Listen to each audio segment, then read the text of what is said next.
Hillary did not win New Hampshire. And Dems are panicking.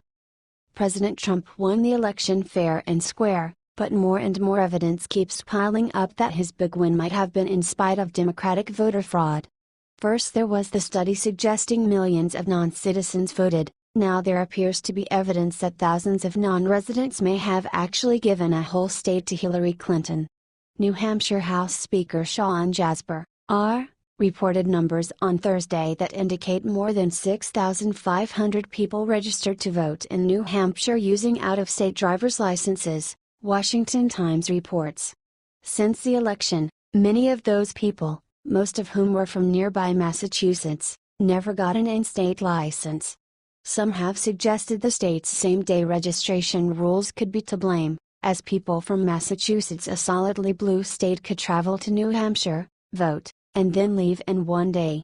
White House policy advisor Stephen Miller was unsurprised by Jasper's findings, saying, "Having worked before on a campaign in New Hampshire, I can tell you that this issue of busing voters into New Hampshire is widely known by anyone who's worked in New Hampshire politics.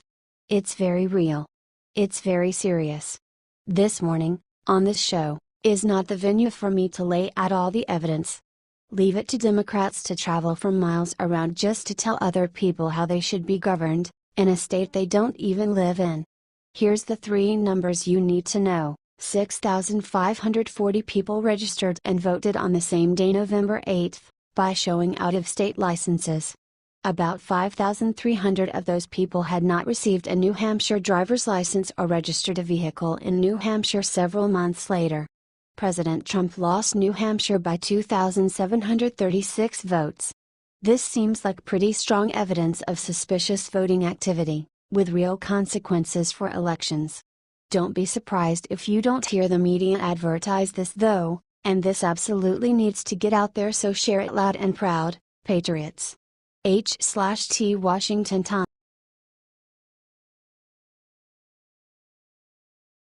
SHE's mad Maxine Waters just blamed the right for something crazy. Maxine Waters loves making everything about herself. And since she's a liberal, she likes playing the victim, too. This week, she managed to kill two birds with one stone. During a House Financial Services Committee meeting on domestic terrorist attacks, Waters referenced the Oklahoma City bombing, the Pulse nightclub shooting in Orlando, and the ISIS-inspired shooting in San Bernardino. Then, she made it all about Maxine. "Do you have any thoughts about what can we do to begin to deal with the KKK, the white nationalists, the extremists, the alt-right?" Waters asked the room. "They're on the internet, they're Breitbart. If you look at the YouTube, you see how they want to kill me and others. What can we do?" Her rant was met with complete silence, so she tried again. "Anybody?"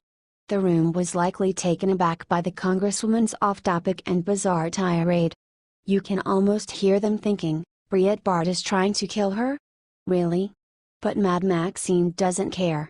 This rant is hardly the craziest thing she has said. And it won't be her last. Too bad. Does Maxine Waters have a point? Or was this just another stop on the crazy Maxine train? Share and comment.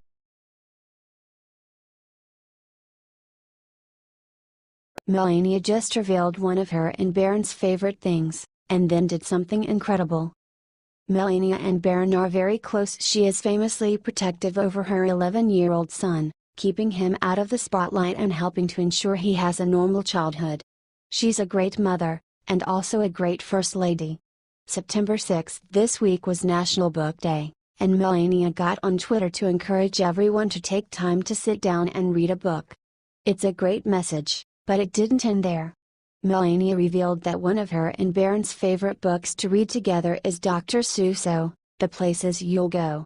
And, in that spirit, she's sending Dr. Seuss books to schools all over the country.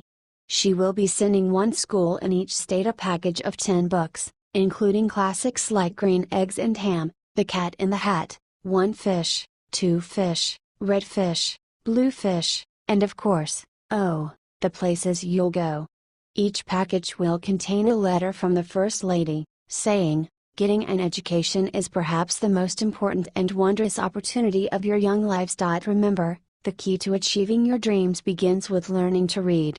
Here's her full official message: honestly, this is way too sweet, and all the kids that get those books are going to remember their special gift from our special Fist Lady.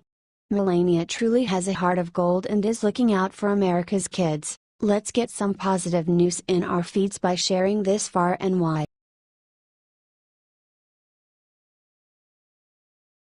Rest in peace. Moments after Fox fired Eric Bolling, something tragic happened.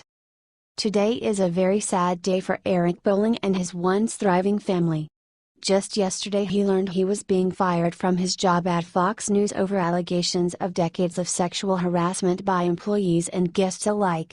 However, that firing pales in comparison of what happened to the Bolling family today. Just the early hours after Bolling learned his fate, his 19-year-old son committed suicide.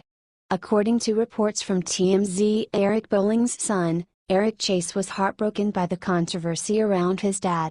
One Fox News source told them he had been extremely embarrassed and emotionally upset by the case. There has still been no trial against Bolling. He has not had his day in court yet. However, this is the kind of dangerous effect the shaming culture in American media has. Yes, if Eric Bolling did sexually harass women with dick pics, he deserved to be fired. If he raped any of them, he should go to jail. Nobody disagrees on that. What we do disagree on is the extreme mental health damage that these public shamings has on their targets. This is not an unfortunate consequence. The mainstream media does this intentionally. They pick a target and then laugh as they watch him, her burn. Bolling still has the support of his Fox News friends like Sean Hannity and Geraldo Rivera, as well as unexpected support from Don Lemon, who tried to comfort their former co-worker in his time of need. This is not about the sexual harassment or even the destructive tendencies of the media. This is about the mourning of a 19-year-old who loved his dad and was heartbroken to see what they did to him. God bless Eric Bolling and his wife in their time.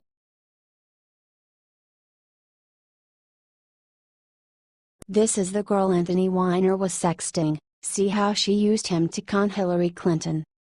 Late last year, Anthony Weiner was caught in yet another sex scandal, this time only months before the election, involving his wife's boss, Hillary Clinton.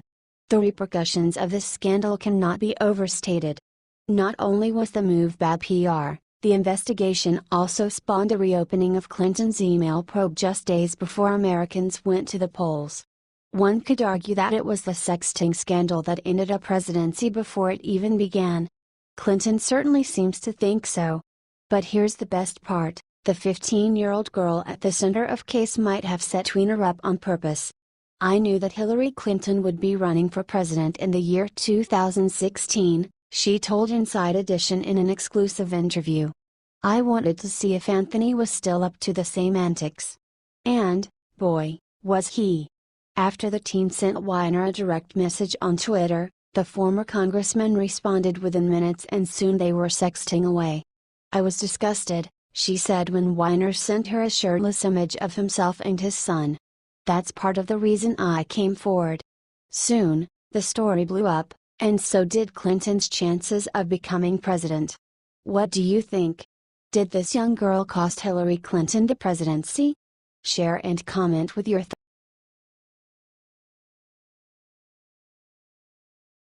Jennifer Lawrence just blamed Trump for hurricanes, then got worse news ever. Hollywood hack Jennifer Lawrence said recently in an interview that she thinks that the recent hurricanes have been caused by the Trump voters because they don't believe in man-made climate change. Watch the interview below. It's scary, Jennifer said.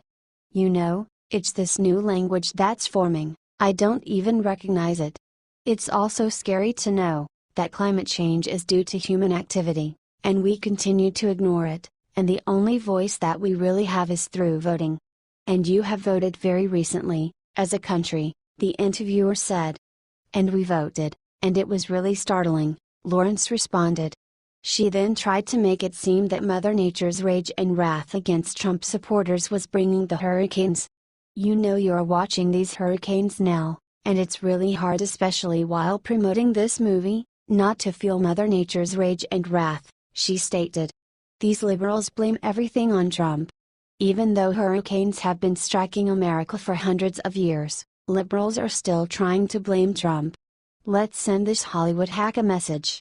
Do the following 2 steps. Comment turn off, Jennifer below this article. Share this with 3 Trump voting friends of yours. Jennifer Lawrence is not going to be able to sell another movie to a Trump supporter after this. I will not watch a single one of her movies.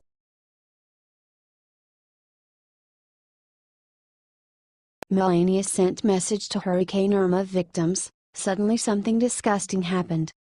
Hurricane Irma is a huge storm. It is going to decimate the United States. President Trump is currently working hard with Florida Governor Rick Scott to get supplies to all the people affected, and a state of emergency has been declared in Florida. It's gonna be a big one. In support, Melania Trump sent out a huge message of support for all the people that are going to be affected by the storm. She wrote, "If you are in or near projected path of Hurricane Irma, please listen to local law enforcement in the area. Stay safe." Right on time, liberals started attacking her in the worst way. This is just disgusting. Why do these people think it is